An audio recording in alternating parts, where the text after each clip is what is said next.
So, you want to be a real estate investor, but where do you start? How do you know what information and sources to trust? That's where I come in. I'm Jonny Catani, and this is the Investor Relations Real Estate Podcast.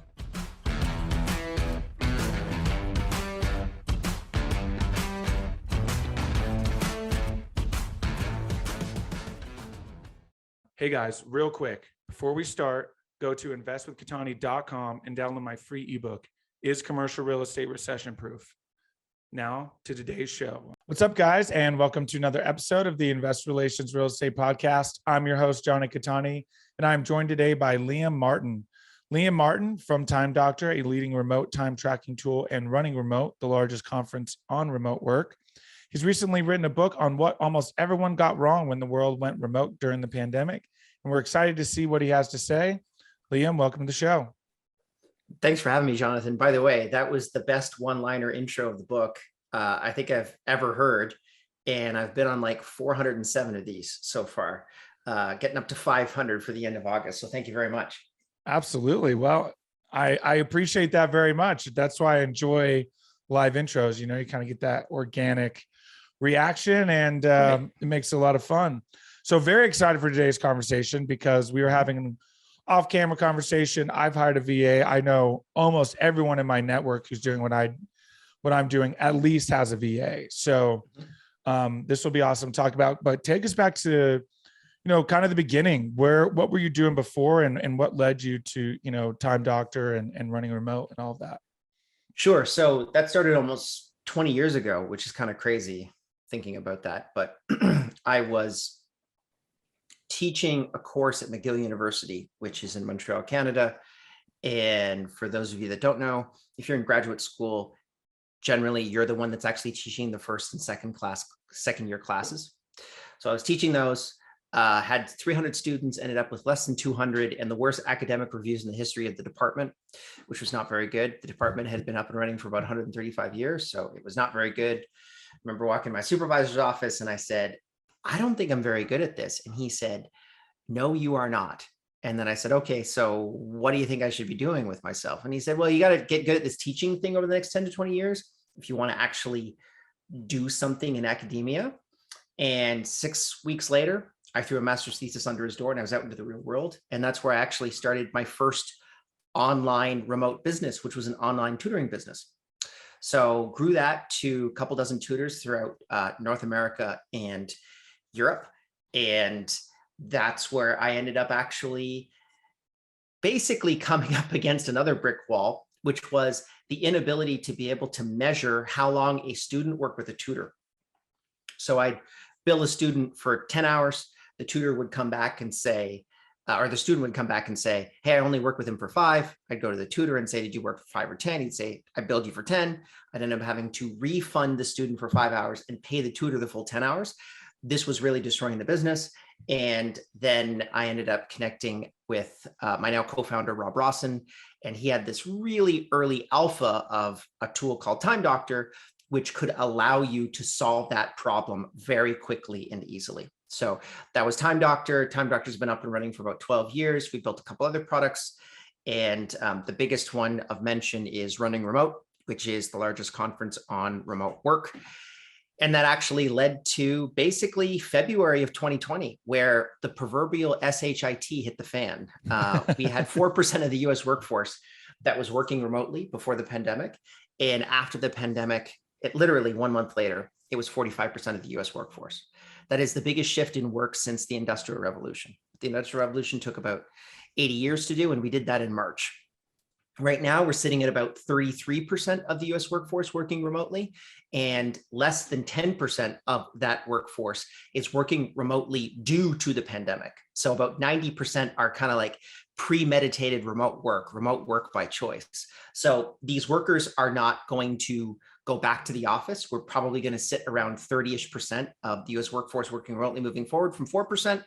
And really, what I am really trying to help people figure out is how to manage those teams effectively and make sure that they're not just basically turning working at home into living at work. Wow.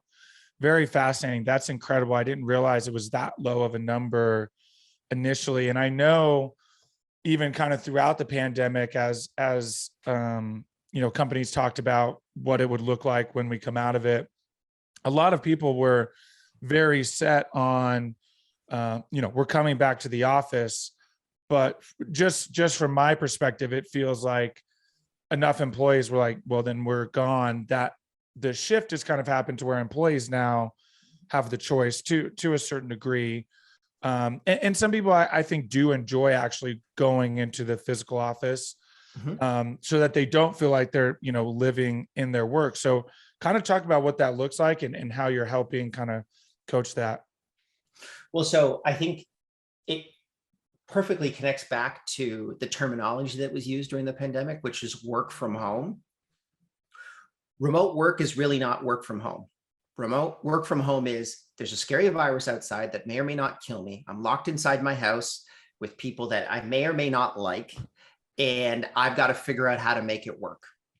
Remote work is, I can work from home. I can work from a co-working space. I could work from an office. I could work from a coffee shop. I could work on the beach. Highly suggest you don't do that. However, I did that once just to say that I did, and I ended up getting sand in my laptop and it cost me $500 to fix it. But everywhere else is a fantastic spot to be able to work remotely. It's the autonomy to be able to work wherever you want, whenever you want, which I think we're now just getting back to as we're moving from a pandemic to an endemic stage. The thing that I really focused on with this book, Running Remote, was trying to identify how people missed the biggest part of working remotely, which is everyone was asking me, should I use Slack? Should I use Zoom? Should I use Google Meet? Should I use Microsoft Teams? And I told them, if you're asking those types of questions, you don't even know the right questions to ask me to get the answers that you really need. And basically, that focuses on one single tenet, which we're calling asynchronous management, which was the one secret that all of these remote companies pre-pandemic used to become the fastest growing companies in the world today. Fascinating. Okay. Interesting. So I'm not even going to pretend then that I know the right answer or the right questions to ask. So talk about what that looks like and what we should be asking in order to be effective. Sure. So asynchronous management is the ability to be able to manage people without directly interacting with them. And I know that that sounds pretty counterintuitive, particularly for anyone that's probably got an MBA right now. Like, what do you mean? The purpose of a manager is to communicate with your team. I agree. However, not synchronously, meaning we're communicating through Zoom right now. We minimize synchronous forms of communication because we recognize that they actually are really cost inefficient when you are working remotely, or actually when you're in an office, to be honest with you as well. I don't know how often, I don't know if you've ever worked in the corporate world before, but getting pulled into a meeting with 8 other people to sit in a room and watch 2 people talk while the 6 other people play on their phones. That's synchronous communication. And in reality, actually, that entire thing could have been an email, or it could have been like a Zoom webcast that people could have logged into, figured out what the heck they needed to figure out, and then get out. So in asynchronous teams, the platform is actually the manager, not necessarily individual stakeholders and managers inside of the organization. So basically, everyone has everything at their disposal. They have all the answers that they're looking for inside of the platform that exists, the wikis, the process documentation, the project management systems, so that they don't necessarily have to ask another human being in order to be able to get the answers that they need to solve difficult problems inside of the company. Wow. That's fascinating. Yes, I absolutely was in the corporate world. And then, yes, I absolutely was pulled into countless meetings that were, like you said, a waste of time. You put it so eloquently in one of your blogs about, being deep in work and being pulled out of that deep dive in work. You're then thrown off, right? The energy's off. You have to try to lock back in or whatever it may be. Whereas with this asynchronous method, you are able to, almost like close out of your inbox and not even pay attention, deep dive into your work, and then come back or whatever that process looks like. So what are some of those efficient methods now without having to, kind of waste time with something that could be an email? Sure. So I think I can really boil this down to three core tenets of asynchronous management, which is deliberate over communication, democratized workflows, and detailed metrics. So deliberate communication, and what I like to call it as over communication, is because you're now communicating asynchronously, you're actually got to get a lot better at communicating through text form or through video form. So I'll usually shoot a Loom video as an Love Loom. example that gives me 5 minutes of, a quick little 5-minute video that I can turn into a bit.ly link, and I can send to any of my team members so that they know exactly what's happening. But it's focusing on providing maximum data granularity so that you can empower basically the delivery of that information to achieve maximum results. So I have a saying, which is, orders shouldn't be easy to understand. They should be impossible to misunderstand. And if you're very clear with how you communicate, you're effectively trying to make sure that these instructions are impossible to misunderstand, but also concise. So that's delivered over communication. Democratized workflows. We have process documentation, which I know is kind of like a broken record for a lot of people that probably read a lot of business books, but we do it in a very interesting way. We do it from a bottom-up approach. So everyone in the organization is responsible for building process documents, meaning basically you write down everything that you do inside of your job, and then you digitize those on an online platform, and you give everyone access to that online information. And then also, by extension, when someone needs to make a change to that process document, we change it. So we have debates about how all of those process documents should really be put together. And if you have those systems in place, then no one can go and basically say, I didn't have an answer to this problem, because all of the answers to everyone's problems is located in those documents. And I know that sounds probably pretty overwhelming for people, but what we suggest that people do day one, and we have it on our runningremote.com/book URL, is we have all of our process documents and examples right there that you can just download, and you can start from scratch. We suggest that people, the very first document that they should write is how to do my job. It's about 5 pages. Relatively simple. If you've got a team of 100, 200 people, spend the afternoon, everyone writing out that document, and you'll be light years ahead in terms of your process documentation. Third one is detailed metrics. So we measure everything inside of the organization, and generally everyone has at least one longitudinal quantifiable metric, meaning how many visitors did I get to this website? How many podcasts did I book? What traffic did I produce from those podcasts? Where did it go? All of that information we collect. And that's actually how we measure success, not necessarily whether your manager likes you or not. And that's a big thing that the vast majority of people that exist inside of synchronous organizations, unfortunately, don't measure, because that's not the entire conversation. And for us, that's 95% of how to run a business, is just identifying the core metrics that you need to be able to achieve success, and then putting the people in place to be able to execute on it. Yeah, absolutely. And that's, obviously much easier said than done, for sure.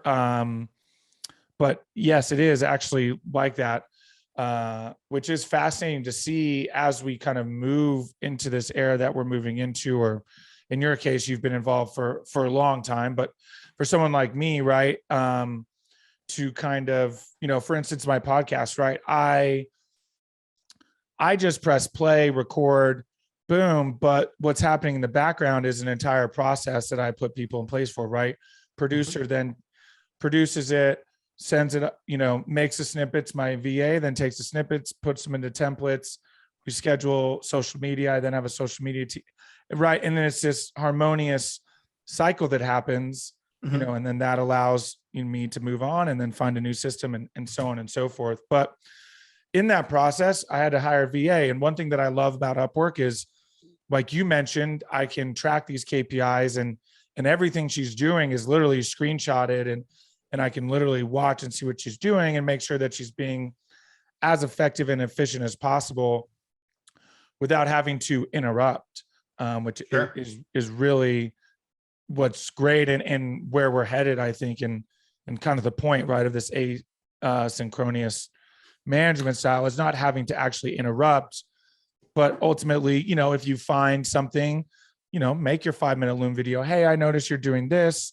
This is a little bit more efficient process for doing it.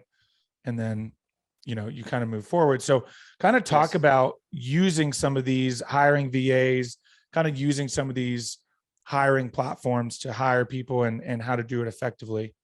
Sure. So before we jump into that, I think you hit the nail on the head, which is it's not how, but who.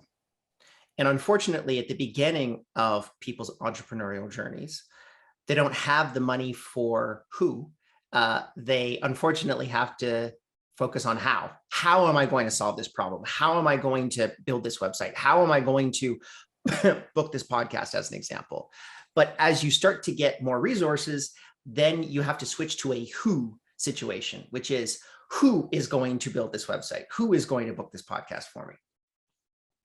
And that's a difficult transition to make because the personality type that's the starter really loves to focus on the how, and the more kind of corporate, executive is more the who side. So it's really important to be able to measure against those two things. And I think that platforms like Upwork are a great place to start for someone who, let's say you have a couple extra $1,000 a month. That's definitely where I would probably put my first couple dollars, is into a platform like Upwork to be able to get some help on these types of things. Other platforms of note that I think you should really check out is Fiverr. So Fiverr is a really great spot for just direct gigs. So if you want something, the reason why they call it Fiverr is because you can get something for $5. So you could have a very small task done for $5. It effectively kind of almost conceptualizes the concept of a grocery store, but instead of instead of people, those people are encapsulated inside of tasks. So you can literally like pick up a jar of pickles, which would be, oh, that's a blog post, I'm going to put that in my cart, that type of a thing. So that's Fiverr. Upwork is a really good one. I would also suggest that people check out FlexJobs. FlexJobs is the largest job board for remote workers, and that's for long-term hires, and it's a fantastic platform. We use that all of the time. And the other part of this too is you can literally just start doing job posts, because 3 years ago it was very difficult to be able to find remote workers. It was a very small percentage of the population that was working remotely, but now almost everyone on planet Earth has gotten a taste of remote work. So you can literally just put your job postings up and then just define location remote, which is a very cool and exciting thing that we're starting to see happen more and more and more. Yeah, absolutely. I couldn't agree more. I know even even some industries maybe that didn't think that they could, because of being forced to, have now solved that problem and realized, they can do it and it is effective. Yeah, it's really fun what's starting to happen now. And again, I'm going to declare my bias right off the bat. I'm pro remote work, if you didn't notice. So I'm coming at it from that perspective. But just this week, or I think last week, Apple recently changed their entire work from home policy because their head of AI moved to Google, because Google was allowing them to be able to work remotely. And when we talk about the head of AI for a company like Apple, we're probably talking about a $50 million employee with options, right? Like we're talking about there's probably 10 people on planet Earth that could do that particular job. And because of that, they've actually stepped back on their entire back to work policy. And I think this is going to start happening at scale everywhere, because everyone's had a taste of remote work, right? We've effectively opened Pandora's box, where those top performers that have multiple options inside of the Great Resignation that we're currently in, they can actually work wherever the heck they want to work. And that is something that a lot of employers are still not really recognizing at this point, and they better start very quickly or they're going to get left behind. Yeah, absolutely. Couldn't agree more. What are some things? I guess what was always so strange to me is like, the concept, obviously, don't necessarily need to work on the beach, right? Like physically on the beach, don't want to get standing on our laptops. Turns out that'll cost you some money. Yeah.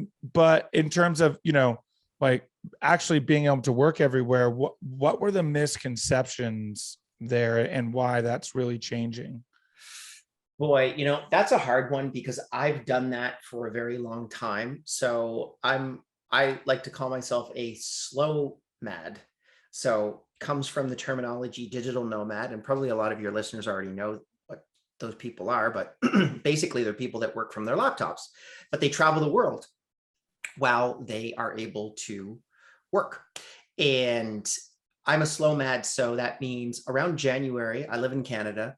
I end up leaving Canada and I come back around April, May on average, when it's not COVID, obviously. And I'll usually go to one location per year. So I think before the pandemic, I ended up going to Cairo, which was a really cool, different experience. Just kind of putting yourself in a completely alien culture, I think is super fun. But more importantly, I was able to work super efficiently. The year before that, I did Playa del Carmen in Mexico. And really the only difference was I was still working my 8 hours a day. I was just doing it from a villa that I could get a view of the ocean on. and I got tacos more often at night.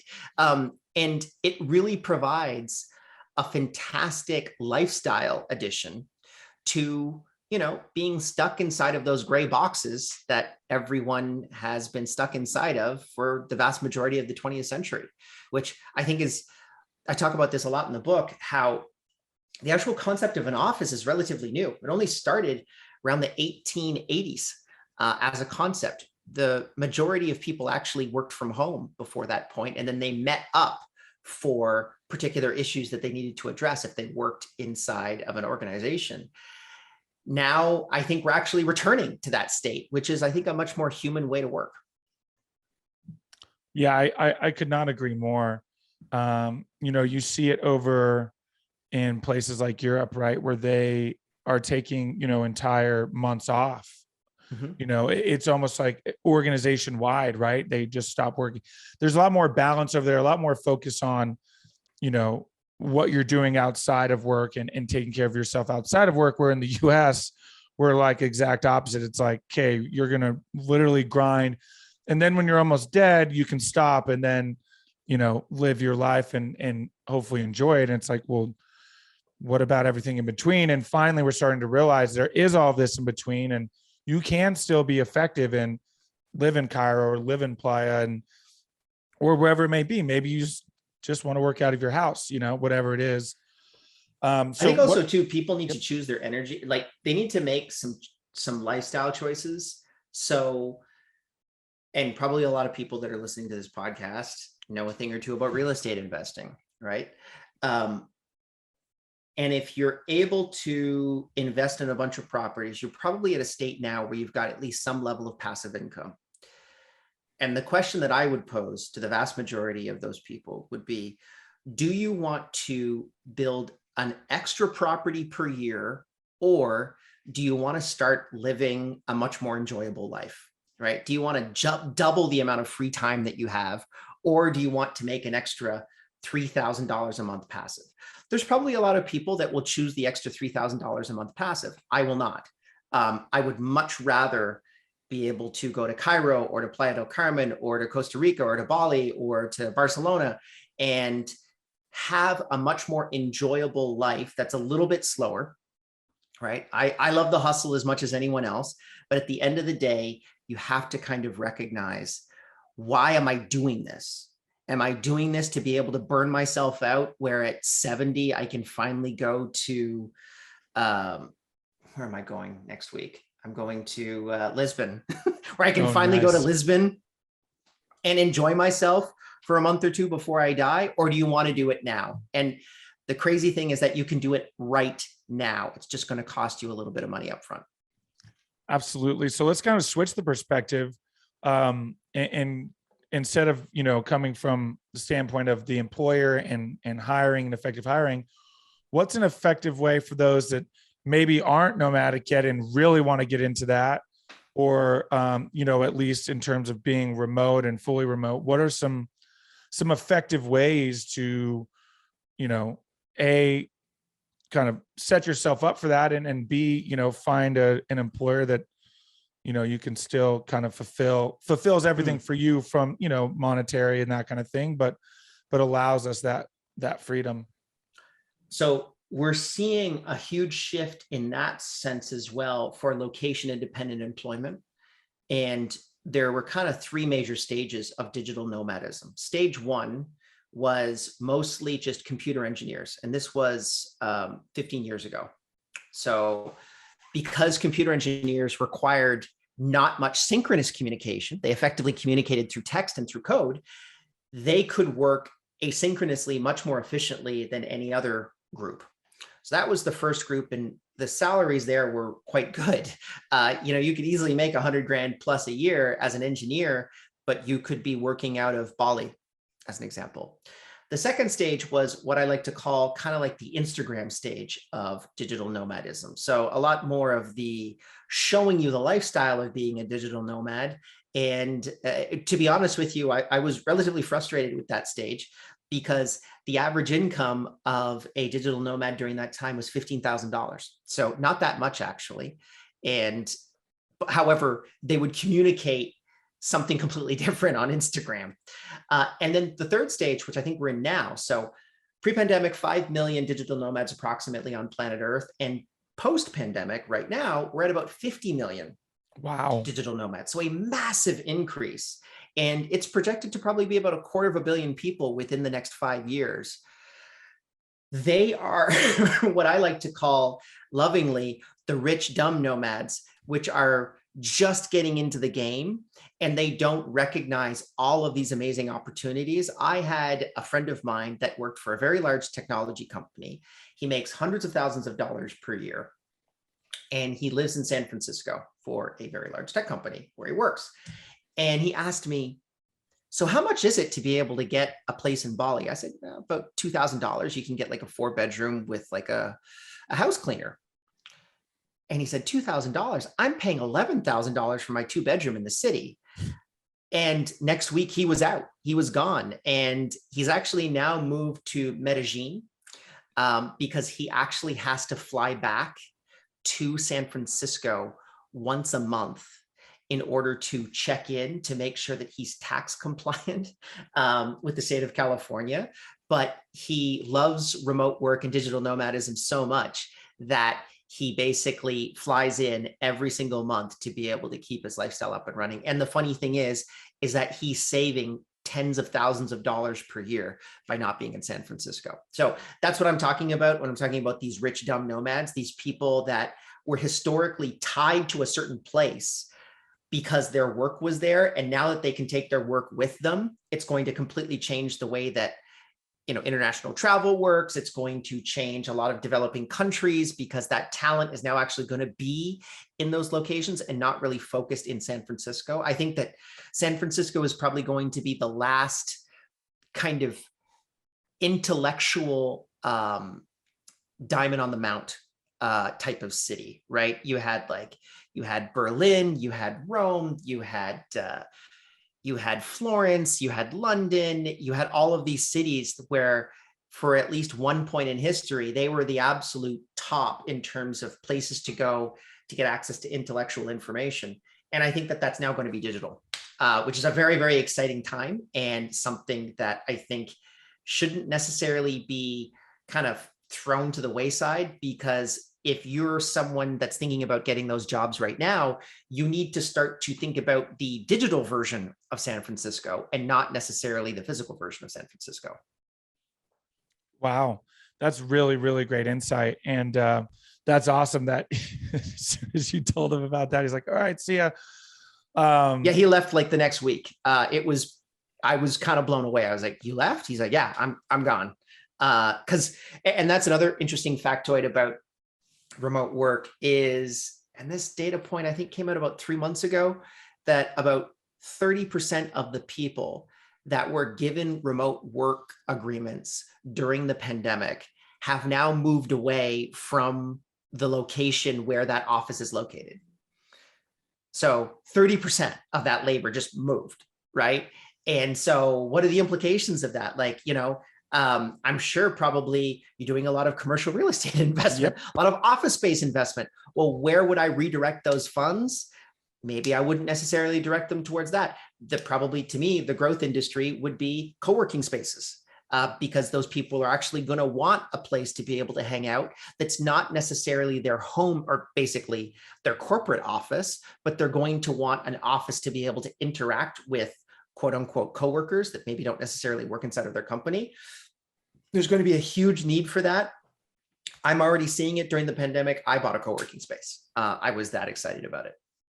Yeah, co-working spaces are shifting from like big corporate contracts, right? Like, oh, hey, any employee from this company can come work here, but the corporate company is the one who like pays the membership and has this massive thing, to more like individual, like you're mentioning, where hey, you can come and it's, you know, affordable, and you know, it doesn't require a $10 million, you know, 3-year contract from your employer, Right. you know.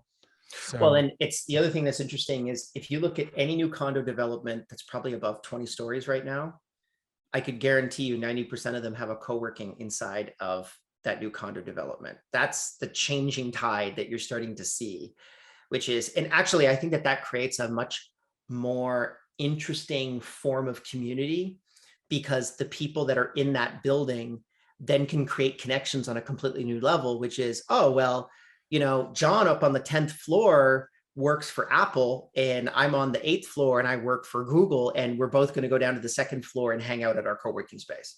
Very cool concept. And that kind of connection point wouldn't have occurred had they not had that co-working space in the condo complex. yeah, that's a very great point, and very fascinating for sure to kind of see what new developments come from all of that, right? Things that we didn't even know, problems we didn't even know needed to be solved, being solved because of this more collaborative kind of society that we're headed toward. Absolutely. You know, and or even in around the world, right? Digital nomads combining with other digital nomads, and the same kind of thing happening. I'm sure there are groups on all the social media platforms where they can connect and things like that as well. Absolutely. And I think I actually didn't answer your initial question completely. So in terms of the employee side, and there's so many companies that are right now asking, or that are allowing people to be location independent. We as a company allow people to be location independent. There are some legal ramifications that you have to deal with, to be completely honest with you. So if you are in a location for a year, as an example, do you become a tax resident of that particular country? That's something else that people need to pay attention to. But generally, we allow people to move up to 90 days in any particular location. Airbnb is a fantastic model of this. They're allowing people to be nomadic up to 3 months out of the year, which is super cool. And they shut down all of their offices. But what I would do is I would really go and speak to some of those employers, figure out whether or not it would be a good fit.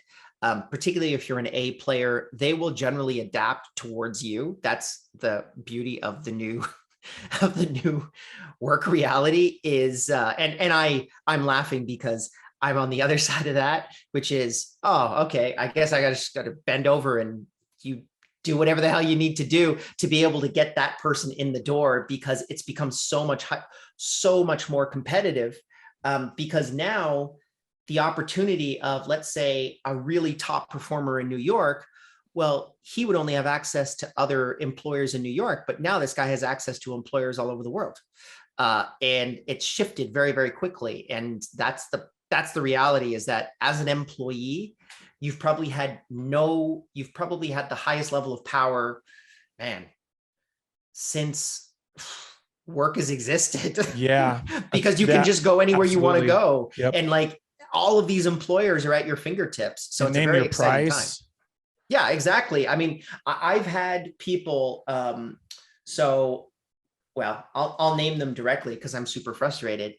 Facebook has been stealing employees from our company at a massive clip, because they work remotely, And we've always historically worked remotely, and we've collected a lot of really great people that 5 years ago, they wouldn't have had those types of opportunities because they really wanted to work remotely. They really wanted to work for a remote company. But now all those companies that weren't remote are remote, and they've got us in the crosshairs, which is a great for the industry, but not necessarily great for Liam, unfortunately.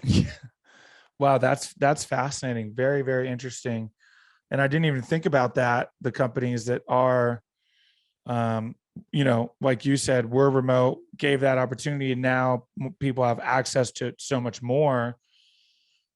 And another interesting piece too is, they're starting to now talk about how you should be changing jobs every, 8 to 18 months, in terms of being able to increase your salary, right? As you kind of move each time, you should be increasing your salary at a new job. And so you're seeing people now with, resumes, they're not staying for 5, 6, 8 years at places anymore. Exactly. So I probably would tell an employee probably 2 to 5 years is really the amount of time that I would say at a company. You under 2 years, you really actually won't get any serious responsibility, unfortunately.